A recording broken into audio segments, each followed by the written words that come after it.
Hello class 9th students, कैसे हैं आप सब लोग। आई होप आप सब लोग बढ़िया हैं, मस्त हैं, अपने एग्जाम्स की प्रिपरेशन में लगे हुए हैं। I am back with the new video और इस वीडियो हम लोग डिस्कस करने वाले हैं अपना चैप्टर इलेक्टोरल पॉलिटिक्स से रिलेटेड जितने भी इंपॉर्टेंट क्वेश्चन यहाँ पर बन सकते हैं आपके एग्जाम में, वो इस वीडियो के अंदर हम देखेंगे। ये वीडियो दो पार्ट में डिवाइड होने वाली है, ठीक है। तो दोनों पार्ट में जितने भी इंपॉर्टेंट क्वेश्चन है वो मैं इसमें कवर कर दूंगा। छोटी सी इन्फॉर्मेशन, जिन बच्चों ने अभी तक टेलीग्राम ज्वाइन नहीं किया है, लिंक डिस्क्रिप्शन में मिल जाएगा, वहां से ज्वाइन कर सकते हैं। जो बच्चे मुझसे इंस्टाग्राम पर कनेक्ट होना चाहते हैं, वो इंस्टाग्राम का लिंक भी आपको डिस्क्रिप्शन में मिल जाएगा, वहां से आप कनेक्ट कर सकते हैं दोनों जगह। ठीक है, चलिए ज्यादा टाइम ना लगाते हुए वीडियो को स्टार्ट करते हैं। यहाँ पर सबसे पहला क्वेश्चन मैंने लिया है, डिफाइन द फॉलोइंग टर्म्स। तीन टर्म मैंने आपके सामने लिए हैं, इन तीनों टर्म्स को यहाँ पर डिफाइन करना है कि तीनों का क्या मतलब है। सबसे पहला टर्म है universal adult franchise. Universal adult franchise से यहाँ पर क्या मतलब है, it is a right granted to all adults, चाहे वो मैन हो चाहे वो वुमेन हो, रिच हो पुअर हो, व्हाइट हो ब्लैक हो, डजेंट मैटर कौन है, क्या जाति है, क्या धर्म है, यहाँ पर कोई फर्क नहीं पड़ता। ठीक है, हर एक व्यक्ति को यहाँ पर क्या है, राइट टू वोट प्रोवाइड किया जाता है यूनिवर्सल एडल्ट फ्रेंचाइज के अंदर। To vote for their representative to run the government. ठीक है, तो ये राइट क्यों प्रोवाइड किया जाता है, ताकि वो अपने मन पसंद के जो रिप्रेजेंटेटिव हैं, जो उनके एरिया से कोई व्यक्ति इलेक्शन कॉन्टेस्ट कर रहा है, उसको वो वोट दे सके और वो पर्सन जीत कर जो गवर्नमेंट है उसको रन करे। ठीक है, तो ये होता है यूनिवर्सल एडल्ट फ्रेंचाइज, जिसके अंदर राइट टू वोट पर्सन को प्रोवाइड किया जाता है। पहला टर्म आपको समझ में आ चुका है। दूसरा समझते हैं, इलेक्शन फोटो आइडेंटिटी कार्ड। अब ये क्या बवाल है, इलेक्शन फोटो आइडेंटिटी कार्ड से मतलब यहाँ पर ये होता है, this is introduced by the government to stop ragging, है ना। अब रेगिंग क्या है, रेगिंग से मतलब ये है कोई भी व्यक्ति आपसे यहाँ पर जबरदस्ती वोट ना डलवा दे, या फिर हर एक व्यक्ति को एक वोट डालने का ही अधिकार होता है। एक की जगह पर आपसे 10 वोट डलवा दिए जाए जबरदस्ती बंदूक की नोक पर, तो वो चीज कोई ना करे। थप्पड़ याद है आपको, है ना, थप्पड़ मारकर आपसे 2-3 वोट डलवा दे, तो वो चीज यहाँ पर ना होने पाए, इसलिए सबको वोटर कार्ड प्रोवाइड किए जाते हैं, उन पर उनका फोटो भी होता है, तो उससे कंफर्म हो जाता है कि यही व्यक्ति और यही व्यक्ति अपना वोट डालने के लिए आया है। The voters are required to carry this card to vote. ठीक है, तो वोट करने के लिए हर एक वोटर को ये कार्ड कैरी करना होता है।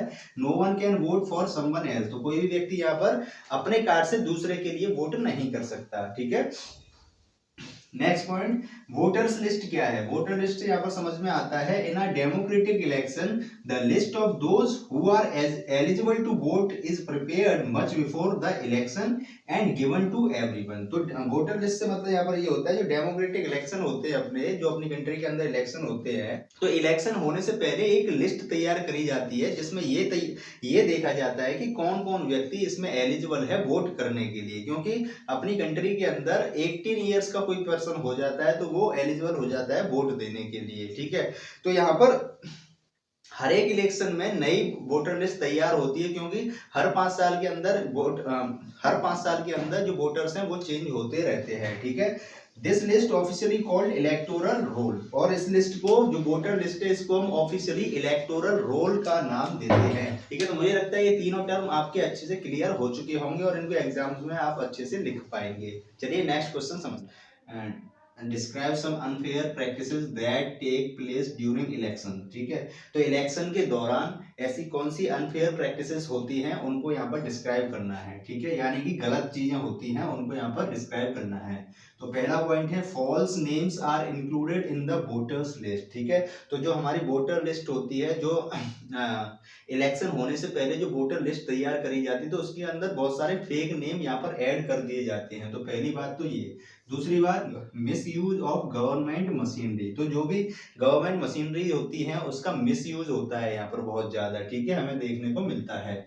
नेक्स्ट पॉइंट अब समझते हैं, abuse of money by rich candidate. तो जो पैसे वाले कैंडिडेट्स होते हैं, जो इलेक्शन कॉन्टेस्ट कर रहे हैं, वो यहाँ पर पैसे का बहुत ज्यादा मिसयूज करते हैं या एब्यूज करते हैं। देकर वोट खरीद लेना, लोगों को पैसे का लालच देना, पैसे का लालच देकर या किसी भी दूसरी चीज का लालच देकर उनसे वोट लेना। ठीक है, तो इस तरीके से एब्यूज ऑफ मनी होता है। नेक्स्ट पॉइंट समझते हैं, raging on the polling day. तो जिस दिन वोट पड़ रहे होते हैं उस दिन क्या है, लोगों से जोर जबरदस्ती करके वोट डलवा लिए जाते हैं, या एक ही इंसान से मल्टीपल वोट डलवा लिए जाते हैं, डरा कर धमका कर, है ना, या किसी भी तरीके की मारपीट वगैरह कर कर यहाँ पर लोगों से वोट डलवा दिए जाते हैं, या फिर जहाँ पर जो वोट डल रहे हैं उसी मशीन को उठाकर ले जाना। ठीक है, तो उसको बोलते हैं रेगिंग। नेक्स्ट पॉइंट समझते हैं, use of muscle power by the candidate. तो जो तो जो कैंडिडेट इलेक्शन कॉन्टेस्ट करते हैं तो उनको यहाँ पर मसल पावर का यूज करते हुए भी देखा जा सकता है। मसल पावर का यूज से मतलब वही है, किसी को थप्पड़ या देना है ना, मारपीट कर देना, दंगा मचा देना, तो उसको बोलते हैं मसल पावर का यूज करना। ठीक है, तो ये कुछ ये कुछ अनफेयर प्रैक्टिसेस हैं जो हमें इलेक्शन जब होते हैं उस दौरान दिखाई देती है। ठीक है, जितने भी क्वेश्चन मैं वीडियो में करवा रहा हूँ इंपॉर्टेंट क्वेश्चन है, इनको अच्छे से लिख लीजिएगा। ठीक है, ये तो बहुत ज्यादा इंपॉर्टेंट क्वेश्चन है, स्टार मार्क कर रहा हूँ। ठीक है, चलिए स्टूडेंट्स नेक्स्ट क्वेश्चन को समझ लेते हैं। नेक्स्ट क्वेश्चन है यहाँ पर, mention the role of election commission in the election. ठीक है, तो जो इलेक्शन कमीशन होता है उसका यहाँ पर क्या रोल होता है इलेक्शन के दौरान, वो यहाँ पर समझना है। सबसे पहले एक बात समझ लेंगे, जो चीफ इलेक्शन कमिश्नर होता है उसको प्रेसिडेंट के द्वारा अपॉइंट किया जाता है। एमसीक्यू में पूछा जा सकता है आपसे, ध्यान रखिएगा कि जो चीफ इलेक्शन कमिश्नर होता है उसको प्रेसिडेंट अपॉइंट करते हैं। ठीक है, तो इसमें फर्स्ट पॉइंट समझेंगे कि जो इलेक्शन कमीशन होता है उसका क्या रोल होता है। तो पहला समझते हैं यहाँ पर, the election commission takes independent decision on all aspect of election. तो इलेक्शन से रिलेटेड किसी भी तरीके का डिसीजन हमें यहाँ पर लेना है तो यहाँ पर जो इलेक्शन कमीशन होता है वो पूरी तरह से इंडिपेंडेंट होता है। यहाँ पर गवर्नमेंट का किसी भी तरीके का कोई इन्वॉल्वमेंट नहीं देखने को मिलता। दूसरी बात, इंडिपेंडेंट एंड पावरफुल बॉडी। तो इलेक्शन कमीशन जो है वो एक इंडिपेंडेंट एंड पावरफुल बॉडी है, इसी वजह से यहाँ पर इंडिपेंडेंट डिसीजन ले पा रहा है। ठीक है, थर्ड पॉइंट हम समझते हैं, government officials on election duty work under its control. तो जितने भी गवर्नमेंट ऑफिशियल्स होते हैं जो इलेक्शन के दौरान ड्यूटी करते हैं वो सारे इलेक्शन कमीशन के अंडर में ही होते हैं। ठीक है, next point, the election commission has power to implement code of conduct. ठीक है, and punish any party who violates its. ठीक है, तो जो इलेक्शन कमीशन है उसके पास इतनी पावर होती है कि वो यहाँ पर कोड ऑफ कंडक्ट इंप्लीमेंट कर देता है, एंड साथ ही साथ कोई भी पार्टी कोड ऑफ कंडक्ट को वायलेट करती है उसको मानती नहीं है तो यहाँ पर जो इलेक्शन कमीशन है वो उस पार्टी को क्या कर सकता है, पनिश कर सकता है।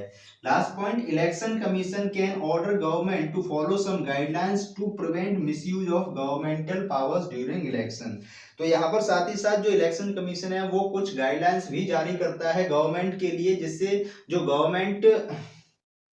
कि जो गवर्नमेंटल पावर्स हैं इलेक्शन के दौरान उनका बिल्कुल भी मिसयूज ना होने पाए। ठीक है, तो ये है इलेक्शन कमीशन के बारे में इंपॉर्टेंट जानकारी कि किस तरीके से जो इलेक्शन कमीशन है वो इलेक्शन के दौरान अपना रोल प्ले करता है। तीन क्वेश्चन जो मैंने आपको समझाए आपके अच्छे से समझ में आ चुके होंगे और आप इनको अच्छे से प्रिपेयर कर लेंगे। ठीक है, आपके एग्जाम पॉइंट ऑफ व्यू से बहुत ज्यादा इंपॉर्टेंट क्वेश्चन है। इस वीडियो हम इतने ही क्वेश्चन रखेंगे, जो आपको थोड़ी सी भी हेल्पफुल लगी हो तो आप इसको लाइक कमेंट करके शेयर जरूर कर देना। चलिए मिलते हैं नेक्स्ट वीडियो में, तब तक के लिए गुड बाय।